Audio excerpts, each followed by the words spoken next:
If you think back to the moment you first stepped in your leadership role, what did it feel like? People say women can't do this, that is where I want to do a bit more.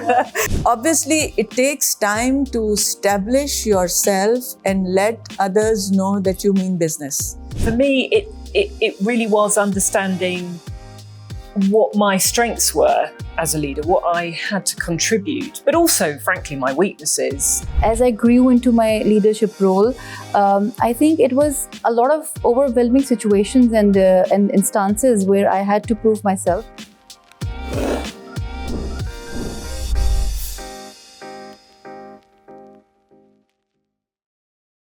Hello and welcome to another episode of Talking Taraqqi, a podcast where we dive into the stories, ideas, and people who are shaping a more inclusive, resilient Pakistan. Today's episode, A Seat at the Table, is about more than leadership. It is about reimagining what leadership really looks like and feels like when women are not just present, but in charge. To ask a question, what does inclusive leadership really look like? And how can we make sure that it is not the exception, but the norm?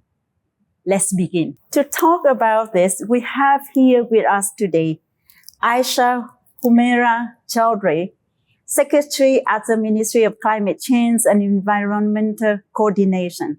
Aisha is a career civil servant with 30 years of experience in trade, environment, and policy making. Jo Moy, Development Director at the British High Commission in Pakistan. Jo is a British diplomat with over 20 years of experience shaping development policy worldwide. She currently leads the UK Development Partnership with Pakistan. Sana Mir, former captain, Pakistan women cricket team and ICC Hall of Fame inductee. Sana is a cricketing icon who captained Pakistan to 2 Asian Games gold medals. Samina Ibrahim Siddiqui, Regional Head, Corporate Banking, Saudi Pack Industrial and Agricultural Investment Company. Samina is a banking leader with over 15 years of experience in corporate finance and investment. So I have a question for all of you. If you think back to the moment you first stepped in your leadership role, what did it feel like? Was it something that you embraced immediately? Or did you have to grow into it? So who wants to start first with this first question? Aisha. Okay. I think it was something which I was really looking forward to. And the role I was playing, even when I was not secretary, I did some initiatives with the support of the, head of the ministries, where they did provide me an opportunity to be a leader. They assigned different responsibilities. So I think I was really blessed to have my bosses who had real trust in me, and they used to give me leadership roles. So it was something which I embraced immediately. And obviously, it takes time to establish yourself and let others know that you mean business. That takes some time. And I think that is the period where, you really have to take that leadership role and let other people around you understand that you are not here just a boss. You really believe in them. You believe in a team and you want to, work together. It's not that you want to run very fast. You want everyone to be with you and you want to take the team forward. So I think it takes time to let the people around you understand this, so that, you have a good team. And I think that's what leadership is all about. Thank you, Aisha. So African proverbs, they say that when you run alone, you run fast. When you run together, you run far. So what do you think, Jo? I think it's a brilliant a brilliant proverb. It was certainly something I learned in my first few leadership roles. And I put the emphasis on that word, learning. For me, leadership has been something that I've learned, not something that I've always felt particularly comfortable with. In fact, probably every new leadership role I enter into, I have that moment of imposter syndrome. You know, when you think you have no right to be there. But I had a bit of a light bulb moment when I worked out that actually people generally they want good leadership. They want to be led. And being a leader doesn't mean that you're any better than anyone else in the room. It just means that you have a slightly different task. And half of the job is showing up with intent, with compassion and thought for your team, as Madam Secretary has said, and being willing to stick your neck out and to corral everyone, I would say. So for me, it really was understanding what my strengths were as a leader, what I had to contribute, but also, frankly, my weaknesses. And that enabled me to be a bit more authentic about my leadership, to be clear with people I was leading. Yeah, this is what I'm bringing to the table. Come with me on this journey. And also, I'm not very good at this, so why don't you help in this area? Why don't you help me in this area? Yeah. Thank you, Jo. So one thing that it really resonates with me is that when we're sitting at the table, being a leader, many times we don't feel very comfortable with. Yeah. When we start speaking, somebody would look at us and say, is she really a leader? Can she really lead? So that moment of doubt and uncomfortable feeling, how do you feel in this sport arena that you are leading? So you must have felt something similar, no? Yeah, I remember, I played most of my cricket on the streets initially. We didn't have a lot of grounds or cricket academies or clubs to go to.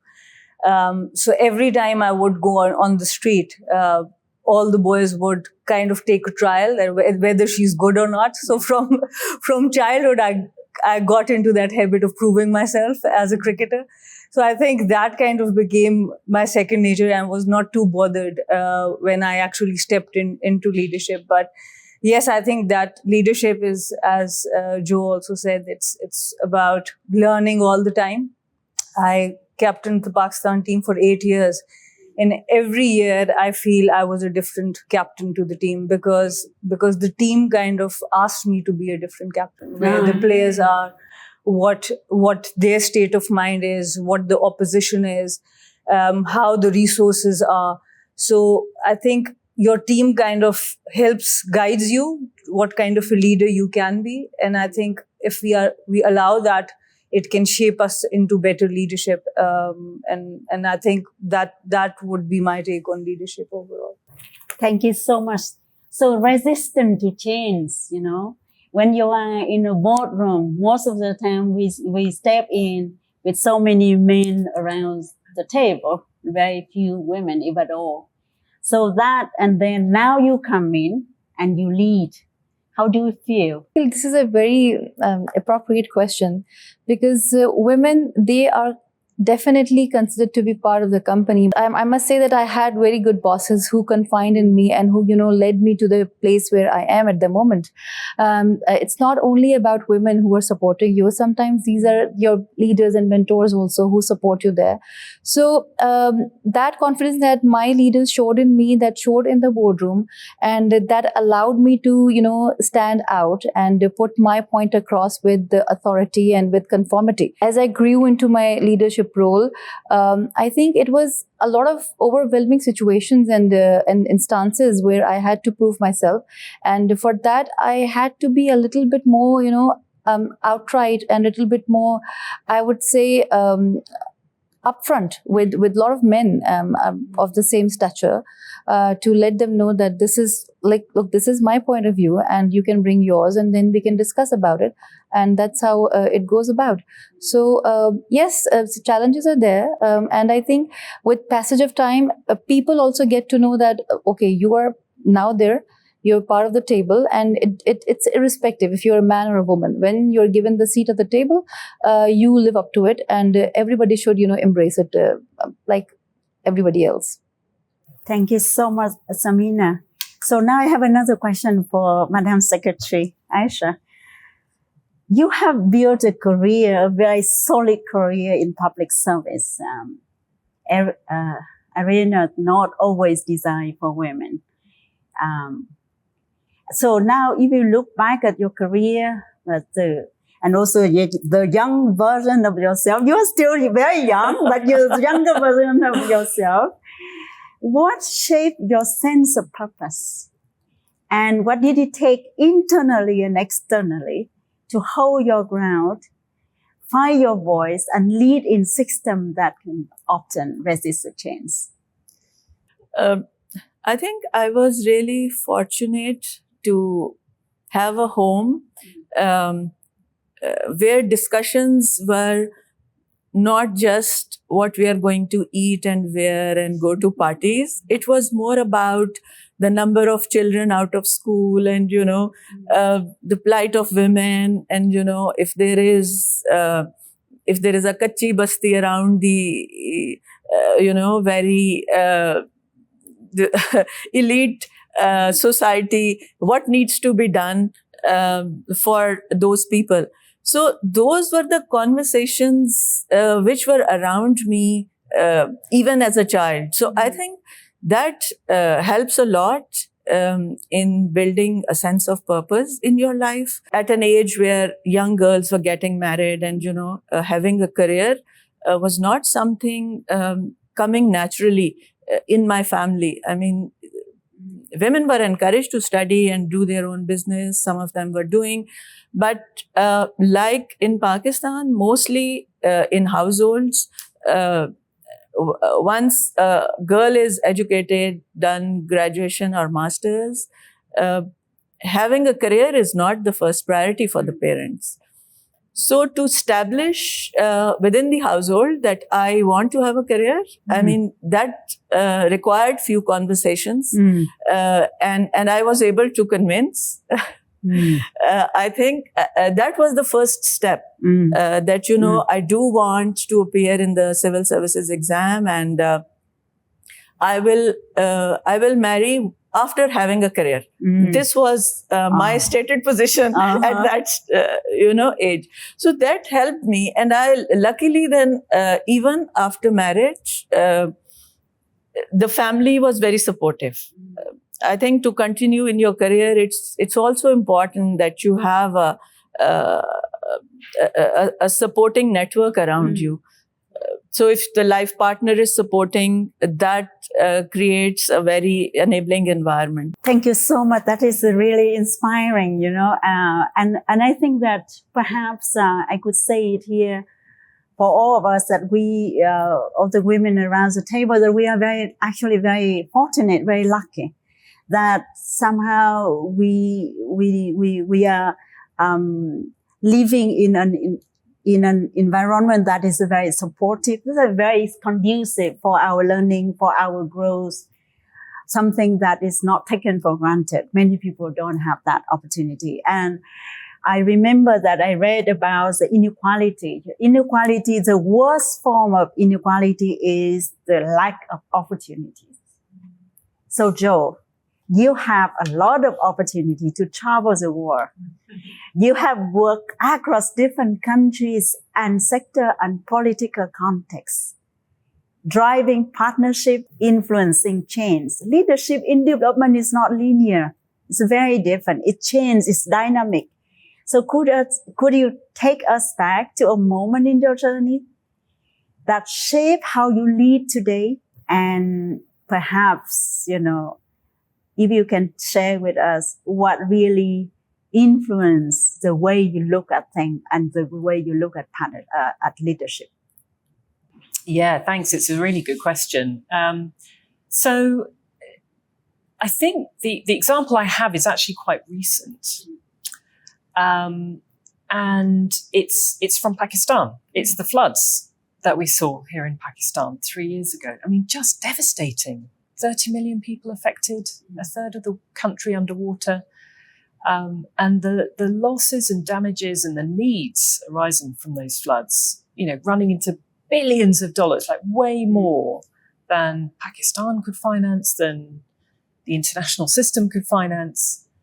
And I'd sort of arrived in the country as the development director at the British High Commission. And it was a time when the UK had been cutting its development programs. And I sort of thought, well, how on earth can we help?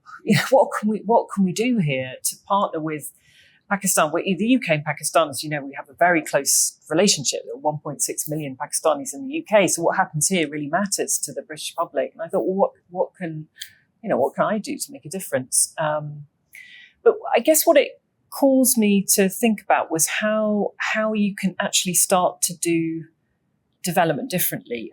Development isn't always about lots of money. Money is really important for development, right? Whether that's the money Pakistan spends itself, whether that's money coming from the global development community.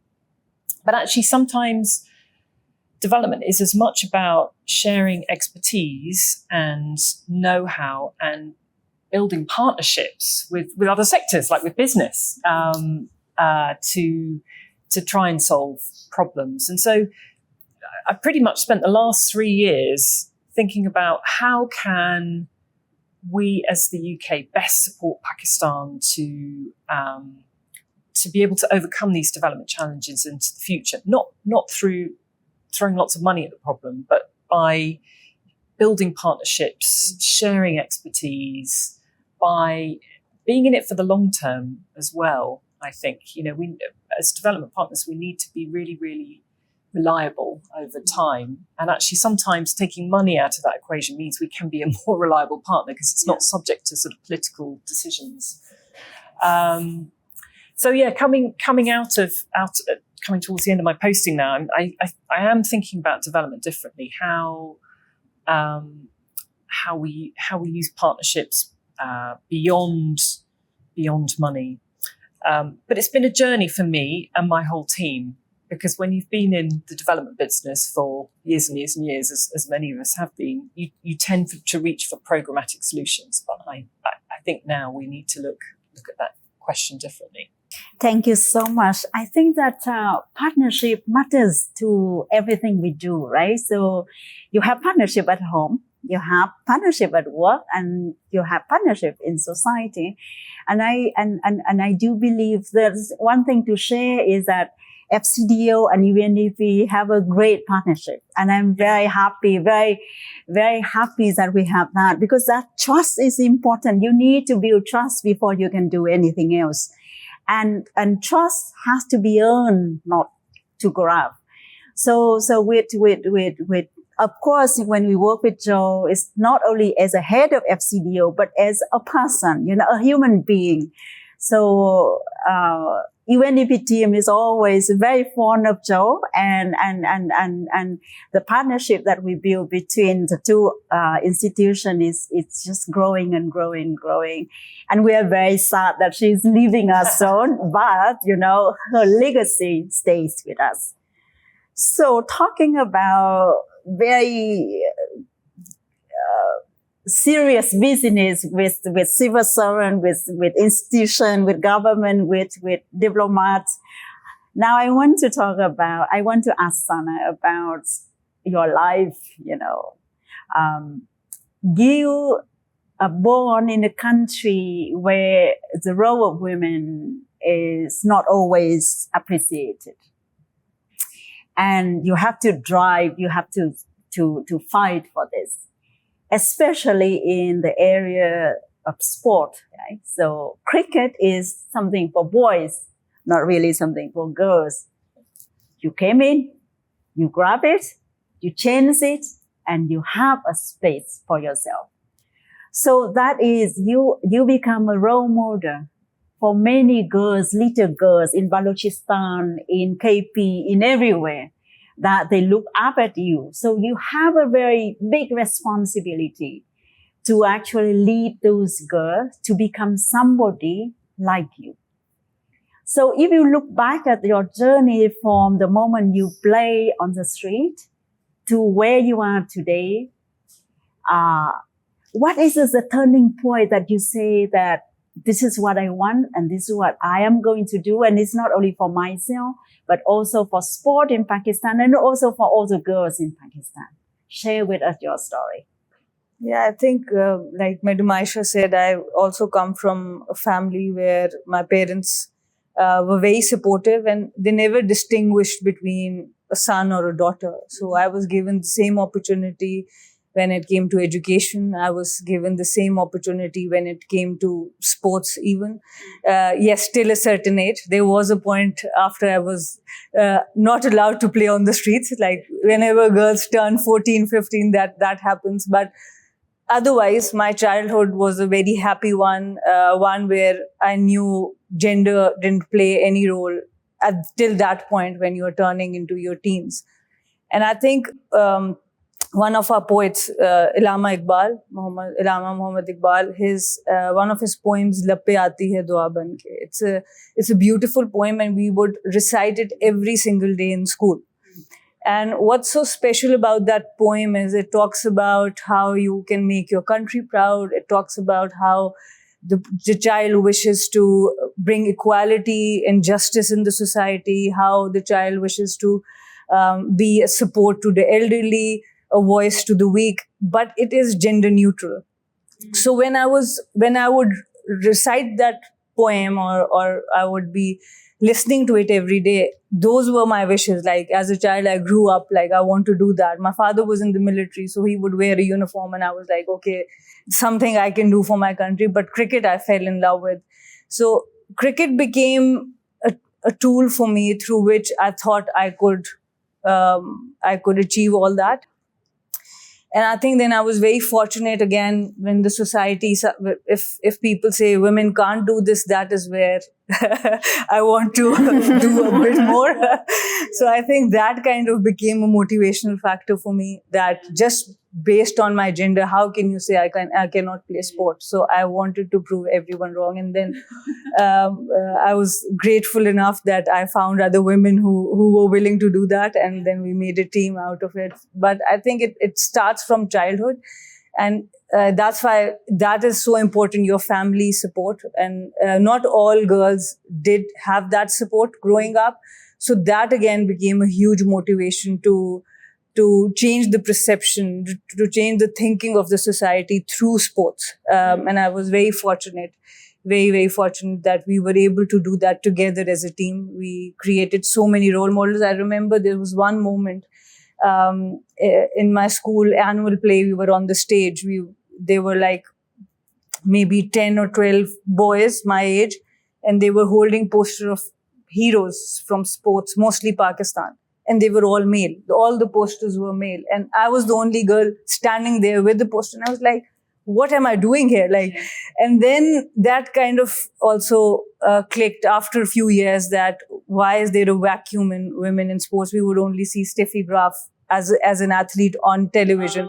We would see no other. So that also became a motivation that we need to have our own heroes. So. Thank you so much, Sana. So when you think about a supportive environment, and then we earlier you talk about the mentor, good mentor. I think I'm also very, very fortunate that I have in my career life, I have a lot of good mentors, good bosses, and when they went extra mile to help me, I felt so grateful. And I would come to them and say. And then I said, you have done so much for me. I'm so grateful. What can I do for you? And I remember very well, one of my very early bosses, she's a female actually. She's a Dutch diplomat. And she was telling me one thing that I remembered forever. And I pass this on to all of my colleagues, whoever come to talk to me. What she said is that, I don't need you to do anything for me, but do exactly what I do for you with your colleagues. So I carry on that very noble kind of gesture that you don't need to return, but you need to build it up. and spread the positivity, the support, because many times all we need is just a little bit push, right?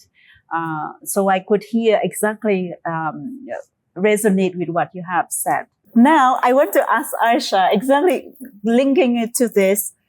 So we know very well that when women, we are strong, they label us as bossy, aggressive, and unreasonable. When men, they have exactly this kind of behavior, they could be assertive, strong, and everything else. So and that's what she was saying. So she knows the situation and she occupies her space. She fights for it, she lists it, and people have to follow her.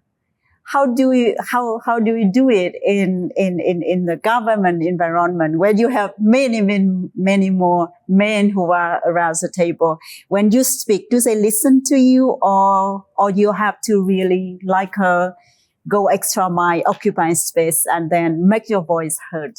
Share with us your experience. I think within the government at such a senior level, there is no gender division. I mean, if you're talking about an issue as a federal secretary, you are heard, irrespective of the fact whether you are a male or a female.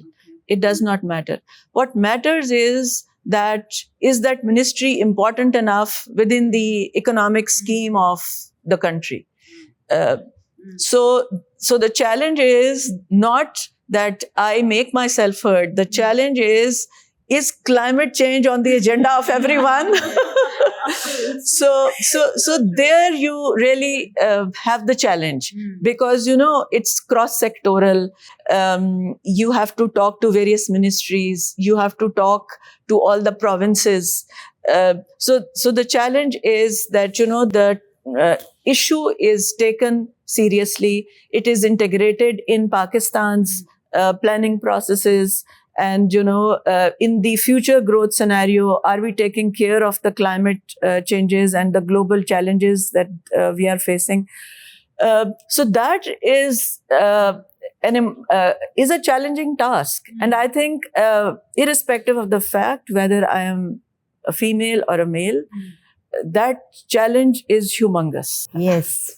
No, I think that's a very important point, that when we look at us as female leaders or women in leadership role, we often look at this like we have a lot of disadvantages, but we actually do have a lot of advantages by being a woman as well. So Joe, your day is very busy, and you are here, your family, maybe in the UK, maybe in other places, and then your parents are somewhere. Do you have, as you are getting to where you are today at a very senior level in the British government, have you had any moment that you feel like you feel guilt, a lot of guilt, that you spend a lot of time at work and you don't have enough time for your family, for your children, for your parents? And how do you balance between the personal life and the professional life so that you are a happy person at work, but also a happy person at home? Yeah, gosh, it's really tricky. Probably everybody around this table has felt that pang of guilt, when you've missed some family moment because of a work commitment. I think the point that was made earlier about having a partner who's really supportive is critical. I mean, I'm very lucky. I've got a very supportive husband. We're both here working at the mission. But actually, Alex has been very supportive all the way through my career. And we've always tried to juggle those responsibilities in the house and with the children between us. And that's made a huge difference, particularly in those early years when the kids were small. It made a huge, huge difference. I think also a shout out to my employer, the British Civil Service. For many years, I job shared. So there were two of us doing the job, taking half the week each. And it was a brilliant way to be able to spend time at home with the kids and also do a really substantive job. And I shout out to all my job share partners. I think it's important, though, that you always give yourself space to put your family first, because at the end of the day, that is the most important thing to any of us, I would say, way beyond work responsibilities. And there will come times when you personally have to put your family first. There will come times when you have to give space to your team to put their family first. You have to give them permission to go and see their mum who's sick or look after that kid or whatever it might be. And I think, often, not exclusively by any means, but I think that's a real gift that you have as a female leader, that sort of sense of empathy. Often, will have been through the same struggles that our colleagues in the workplace have been through when they're trying to balance work and life. And I think it gives others a lot of confidence in their work if they know, yes, I can do my work. I can also take time for my family when I need to. But it's always a juggle. It's always a juggle. Yeah. So my own experience, I have two small children. When I move overseas and they follow me, and I always felt so much guilt, leaving them alone at home with the helpers and everything, and everyone else.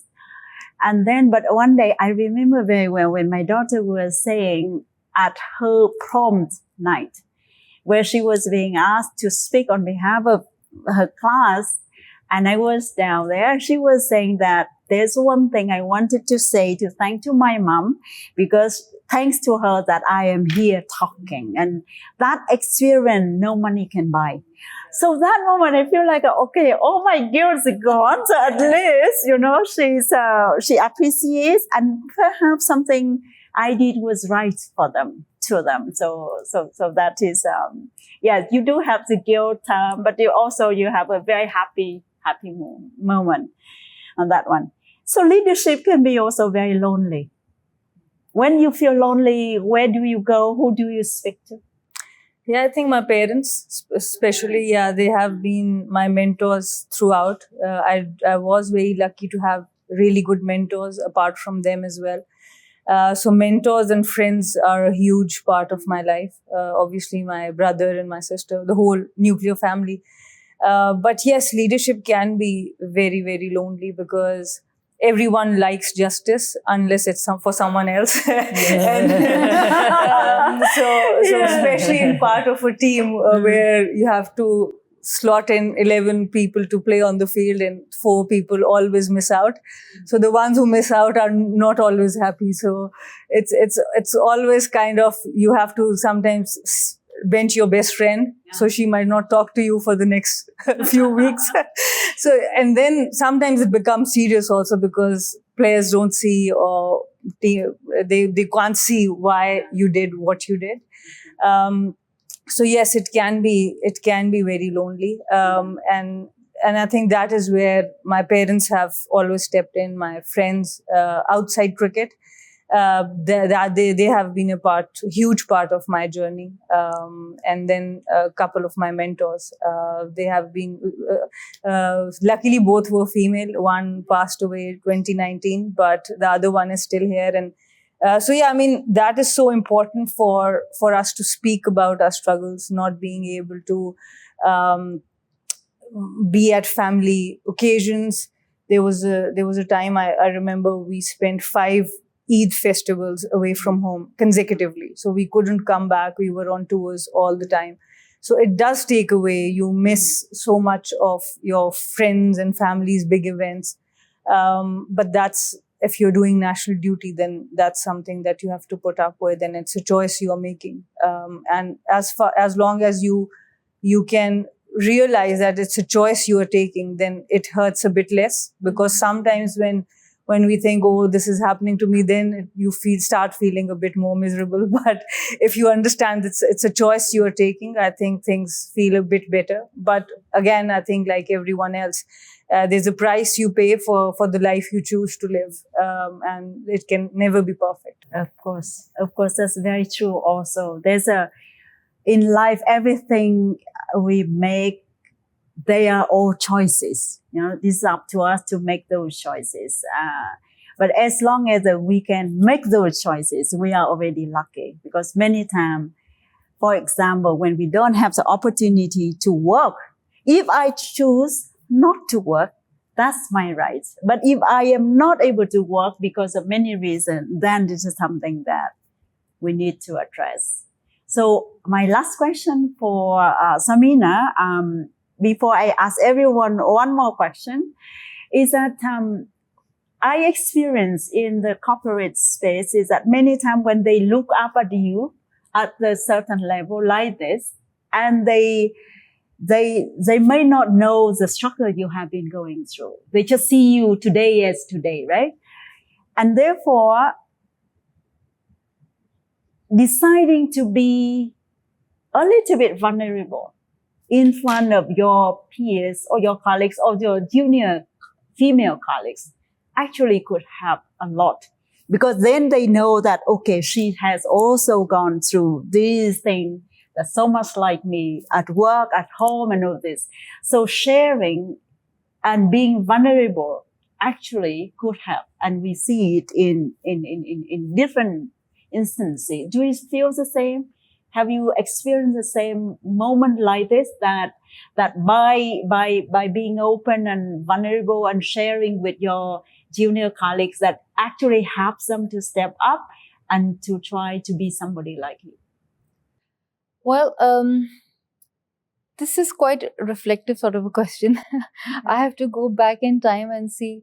So basically, my mother has brought me up in a very different way. So I would say that this vulnerability, she never let me feel that in my life. And I'm very happy to say that even in the times of vulnerability, I never felt that. And even if I had felt it, I always, came out of it like in a snap of a finger. And yes, people do feel vulnerable, and in my experience, I think there have been situations when my colleagues, my team members, they came up with their situations where they wanted to, have some bit more space. But I always taught them, don't make yourself vulnerable to any situation. If you want to have some off time, or if you're going through a problem, embrace it. Face it head on, because that's where you actually can evolve in the situation. When you leave yourself so much at the risk of the others, at the stake, it's not very comfortable within yourself, in my opinion. So I mostly don't like people to come up with their vulnerabilities, yes, but with the situations. I won't say that I will not help them. I have helped them out. But at the same point in time, this is a very heavy word for me. This word is very heavy for me. So I try not to use it in my space as well. And also I tell people not to use it, because people try to play victim as well at point in times.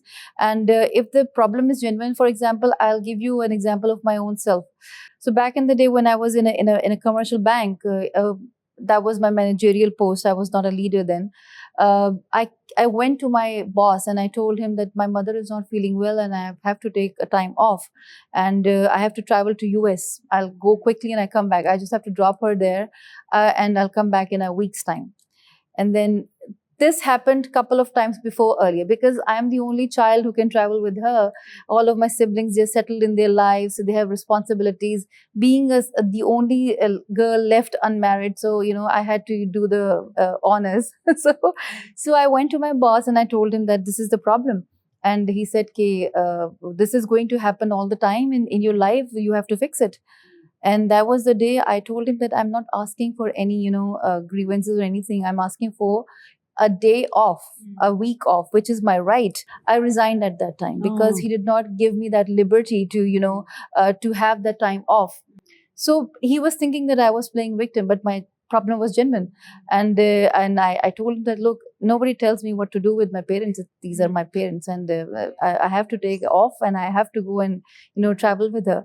So this is why I feel that showing your weaknesses to people might give them a chance to create a different or a negative situation or perception about you. So if there's a problem, I'm very happy to share my experiences with them, and I've shared this story with all of the people that please don't come with a negative mindset. Come up with a positive thing, and then you'll get through it. Okay, so now my last question for all panel members. We know that the podcast will be listened to by many we hope young women, young girls. So if there's one message that you would like to give to a young girl in KP or in GB or in Balochistan, what would it be? Aisha. Always have faith in yourself, follow your passion, and believe in yourself. You can achieve anything. Thank you so much, Aisha. Joe? So I was going to say what Madam Secretary said, because I think self-belief plays a big part of it. But I think all of us have mentioned kind of sponsors and, mentors, and having somebody who's got your back, who's been through something similar to what you're planning to do, makes a huge difference, I think, particularly if you're feeling a bit underconfident. Having somebody who can say, no, I see potential in you. And, you can grow in this area. You need to think about this, maybe take this direction. That is so, so important. So if you can find a sponsor, find a mentor. Brilliant. Samina? I think I'm just going to combine these points because that's exactly what I believe. Like, believing in yourself is the biggest asset that can take you through anything. And that comes with taking decision, making mistakes, being successful. All that is part of the journey. And the second thing, I think networking, that I also got to learn very late in my career. But I do feel whether you call it networking or mentorship relationship is extremely, extremely important. In Pakistan, I think we have all talked about our families and how important they are. And even out of your family, it doesn't have to be a blood relationship, but if you find someone you can connect to, who can understand you, or who have gone through the journey, I think it helps you so much to pace your career better, not to make the same mistakes.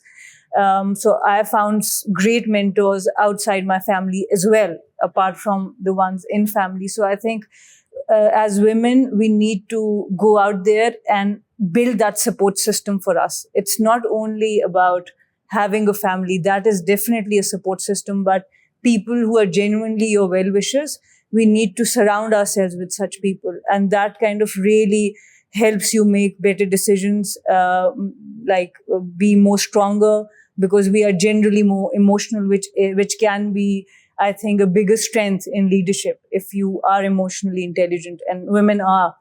And I think that if you have the support network, you can use that really well in your leadership. Wonderful. I like it. Sana.